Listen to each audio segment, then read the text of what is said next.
I have been judiciously listening to all the reports coming out of the CDC and the FDA, of course, as many people are in our business. We're intimately familiar with the comings and goings of approvals and rejections, et cetera, for our health concerns. How compliant was that? Yeah, good job. Pretty good, huh? Yeah. So it turns out that there's some predictions that we could be going back to our normal-ish way of doing things. Kids in the classroom, people packed into glass cereal boxes downtown in their offices, that kind of stuff. And that reminded me of the conditions of working in an office. And I've been thinking about this, so many people have been out of the office for so long. What are they going to do when they get back in there? They're going to have to start, remembering what it was to be a sardine again. They're going to have to start remembering what it was to be surrounded by other people's perfumes, aftershaves. I mean, Axe, people really, that's still a thing now.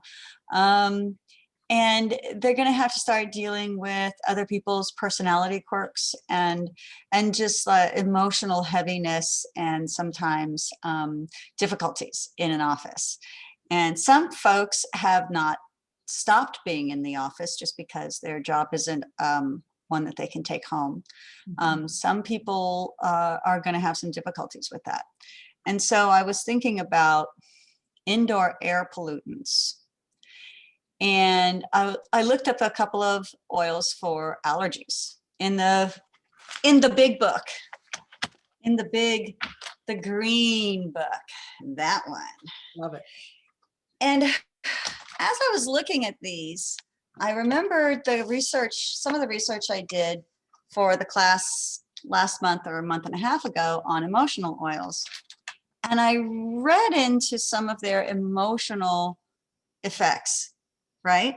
So we all know that oils are multidimensional. We know that there are a lot of physiological elements of the effects of oils. We know that there are emotional elements of the effects of the oils. And we know that there's a lot of cellular change effects of the oils.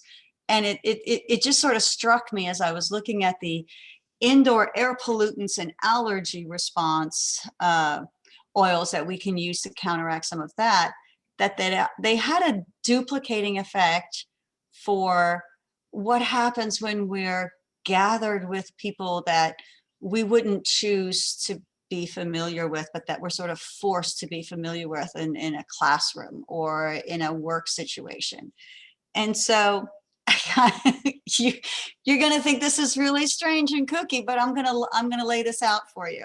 Okay, so indoor, outdoor, and home respiratory wellness. There are 4 major oils. There's a eucalyptus, pink pepper, peppermint, and rosemary. These are the single oils that you can use aromatically. You can apply them topically. To give you some respiratory relief. They help open up your bronchial tubes. They help deepen the breath. They help increase blood circulation. Peppermint is a vasodilator, so more blood rushes to the area where you put it. And if you inhale it, it helps to give you some mental clarity because it helps with blood flow to the brain as well as through the lungs. Rosemary helps remove some discomfort feelings. It's an anti-inflammatory. Pink pepper helps with inflammation, and it also helps with the integumentary, the mucous membrane portion of your breathing system, your respiratory system. But they all have emotional benefits too that work in a tight office situation. So I'm gonna go through these one at a time. So eucalyptus is a big one. We all know when we smell eucalyptus, we get this immediate impact. It opens nasal passages, it decongests the mucous membranes. It will, it opens up your bronchial tubes. It's a bronchial dilator. They call it a beta-2 agonist. And so that's the medical term for opening the bronchial tubes. If your mood, now this is the really cool part. If you find that you have a mood that you're feeling defeated, despair, like you want to escape, or you feel imprisoned in the endless board meetings that are yet to come, I'm sure. Eucalyptus helps to relieve those emotional responses to being in an office. It's so wonderful. So it'll elevate your mood. It'll change your mood to one of being liberated, being more responsible. Instead of wanting to escape or put off your work, you'll feel more responsible. You'll feel more encouraged and uplifted just by smelling the oil. So if you're heading into a team meeting and you know that, you know, this person 2 cubicles over is the one who does no work and sleeps through and makes everyone else do their presentation portion, throwing a little bit of eucalyptus around in the team meeting, or even before you get to the meeting, just opening the eucalyptus bottle and sticking it in the corner of a room and letting it diffuse naturally in the air can help turn around the whole mood of the room. And this is some guerrilla team motivation here, is what I'm saying. This is some sneaky stuff, right? So I like the idea of not even putting it in a diffuser, because people can see the diffuser. Yes, if they see the steam, or if they see that you've got, like, you know, I like these things, right? They're stickum, and you can put a drop of oil on them. They're like bamboo on the front and stick them on the back. Yeah. You can have camouflaged diffusers, like things like this, or and this is something that I did. Yes, you have rock diffusers. Yes. You know those pins that people put flowers on at the front receptionist desk? You could put a drop of an emotional support oil and get rid of your crabby clientele without them even knowing about it. Yeah. So, I mean, there are sneaky ways to do it, right? You don't have to be like, I'm gonna chug this oil in this diffuser and you're gonna like it. You know, you just be a little sneaky about it, right? There were let me go on to the other oils, and then we'll come back to how to do it. Okay, so pink pepper. So if you're feeling trapped, use eucalyptus, right? If you've been stuck on a bad team that you don't want to be there, use eucalyptus for yourself, and in the team meetings, it could have an effect on the team as well. There are some environments that are super competitive, right? You've got someone who's taken notes on every time you blink. You've got someone who's taken notes on every time you tab your computer. You've got times that you have to make a certain number of phone calls. You've got times when you have to complete a certain number of clientele or customer service wrap-ups. That's a really competitive environment. Pink pepper is good for competitive environments. And it takes the negative, comparing, judgmental, and unequal moods and turns them into more kind, accepting, compassionate, merciful. So if you're fixing to be hauled into somebody's office for, you know, some kind of a productivity meeting, throw a little bit of pink pepper on your wrist, right? On like if you have a long sleeve shirt, you throw a little pink pepper on your wrist. When you shake hands, that person's going to get a little bit of that. That may change their mood just in the slightest little bit. Might need to put it on our elbows now, since everybody's elbow bumping. There you go. Yeah, you could do that. You could do the fist bump thing. You know, everybody's doing the elbows. So everyone knows peppermint is a great focuser. So if you're feeling confused, peppermint helps to focus people. So if you're pulled into a situation where you feel like these folks need some guidance, or you need some guidance, or you're in a mentor call or something like that. Where's Leanne? Oh, Leanne's not here. Leanne, before we go into the mentor call, I always put peppermint or in tune on my back. If you're feeling pessimistic, sad, or intense despair, peppermint can help create a buoyant, relieved, optimistic attitude. So it helps you kind of take the bad news and turn it into good news, I suppose is a way to put it. And of course, it's one of the main focuses for past tense. So it really helps with headaches. And you know, when we're going into an office or a classroom, we're going to have lots of headaches. So rosemary is the last one that really stood out to me, because we know rosemary as a pain reliever. We know rosemary, as Dr. D says, it helps with nerve pain. Rosemary helps with, it's in Breathe, it's in that blend. But apparently rosemary helps deal with closed-mindedness, right? So if you're confused, if you feel you have a limited perspective, if you have difficulty adjusting or transitioning from one action to another, if you feel that you have problems or difficulties picking up on something or learning something new, rosemary will bring clarity. It helps you to become more teachable, which in turn helps you to become more knowledgeable. It helps open you to new ideas and experiences.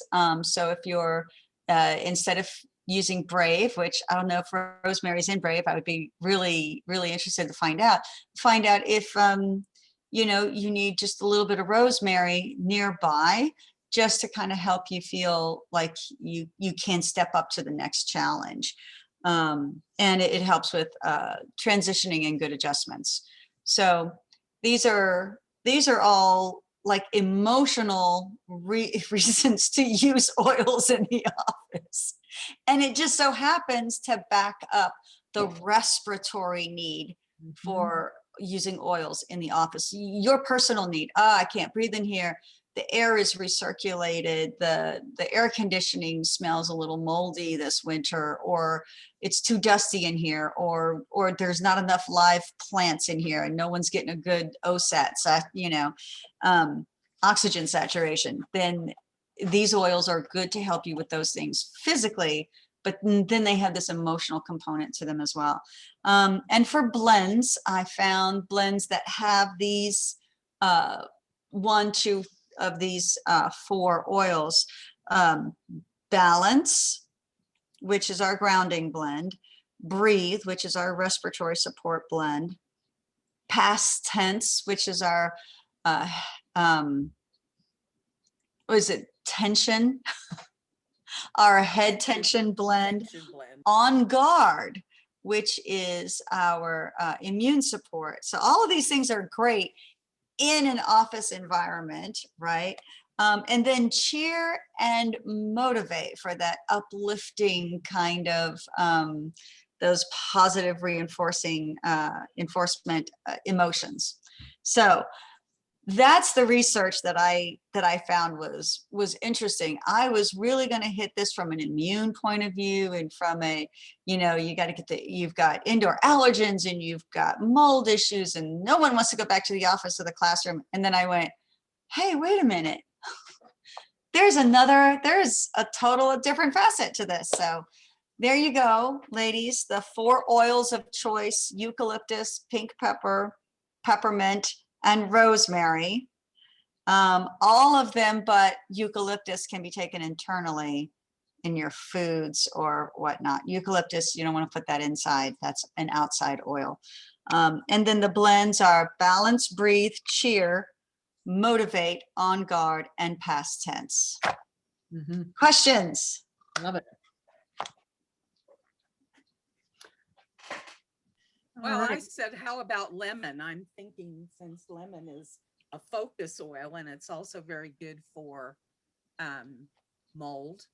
If you've got bad air circulation, Mhm. that lemon might be a good one. What do you think about that, Patty? Yeah, lemon is an amazing oil. The citrus oils in general are real effective cleaners. They're very effective. There's a specific word that I'm looking for. It's not they're astringent almost. They're when you breathe them in, they almost have an astringent effect. Not that they're drying, but they're sort of bright and crisp, like an astringent on your face, and lemon is wasn't specifically touted for respiratory allergies or indoor allergens in that book, but if lemon is something that works for you, then put it on the list. And there are people who have resistance to mint and eucalyptus, but they won't have resistance to citrusy. So, the cheer and the what's the other one? Motivate, I believe, have a citrus element to them. Citrus Bliss is another one that's really good for, pulling up more mood elevation is what I'm trying to say. There you go. Some days I have difficulty with the words. Any more questions? Anyone have anything they want to add to that?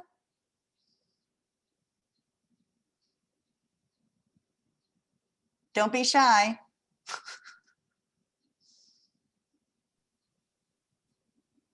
Well, Did we lose our moderator? It does look like we lost Shalene. I'm not quite sure what happened there. Oh no. Um, Oh, there she is. there she So, is. She's back. there she is. Hi, Shalene. Does anybody have any experience using any of these oils that can back up what I've talked about? Anybody have any? I have used On Guard in the office. I have used lemon in the office. I've used Citrus Bliss, and I've used peppermint and wild orange together in the office. And the last time I worked in an office, we hired this gal who was a really good friend of mine, but she had worked in a bar and she just was into Clorox wipes. So it was like all day long, she would be cleaning everything with these Clorox wipes. And I would open the door to come into work and it would be like, oh, the smell would just be overwhelming. So Purify, great way to get rid of those elements. And of course, Purify has lemon and lime in it. So those two oils together work really well to get rid of that odor that you don't want to have. It's bad enough it's still there, but if you can get rid of the smell and not feel like you're walking down the cleanser aisle in the grocery store.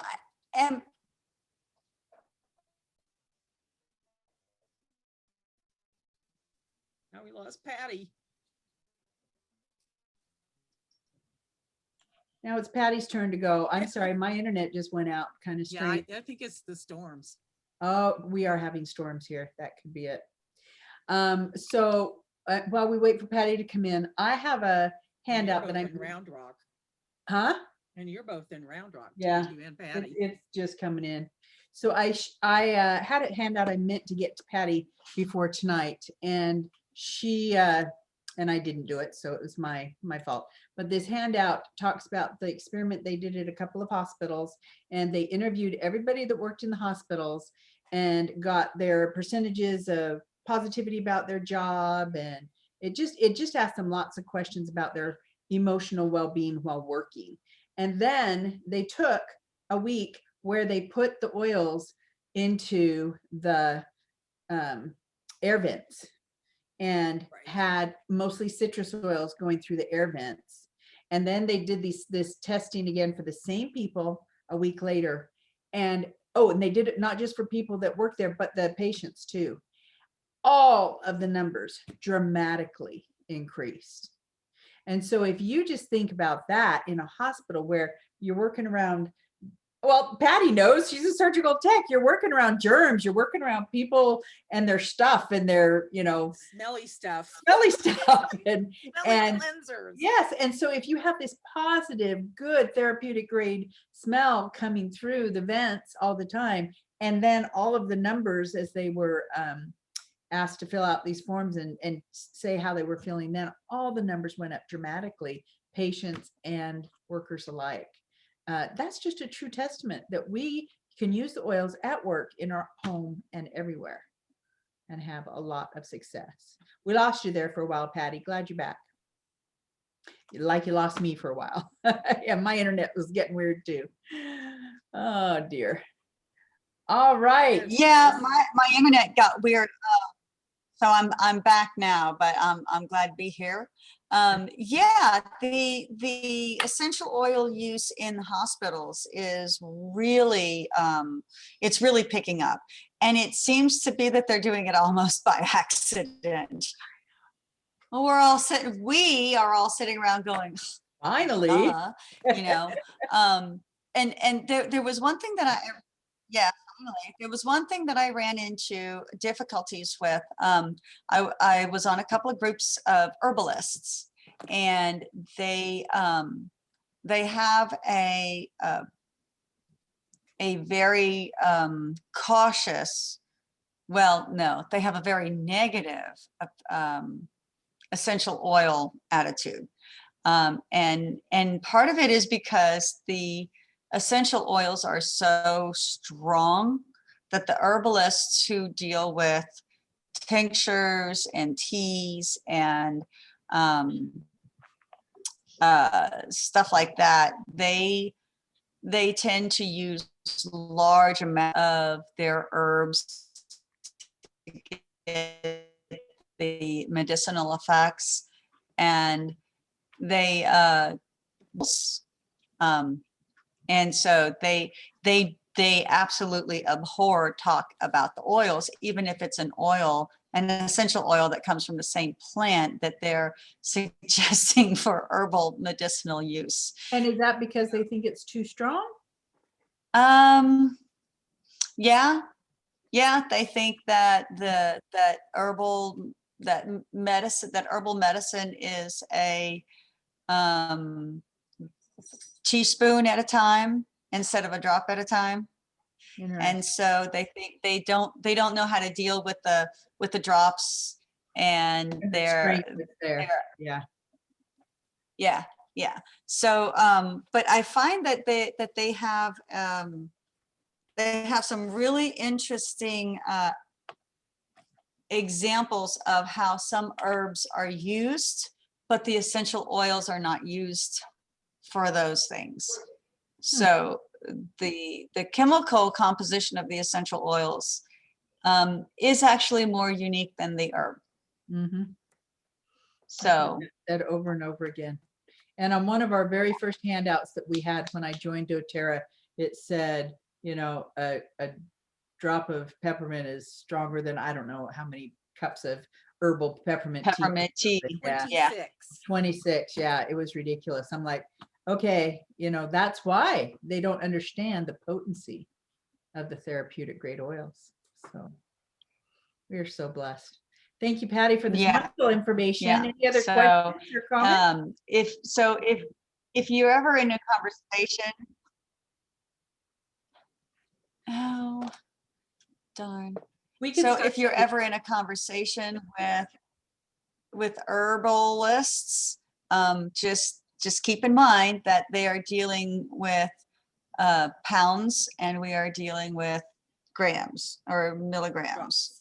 They're dealing with their whole thought and education process is done from abundance instead of the tiniest amounts. So well, it was when I heard that comment about the 26 cups of peppermint tea, having done herbs for most of my life and then getting introduced to essential oils, it floored me, and it made so much sense.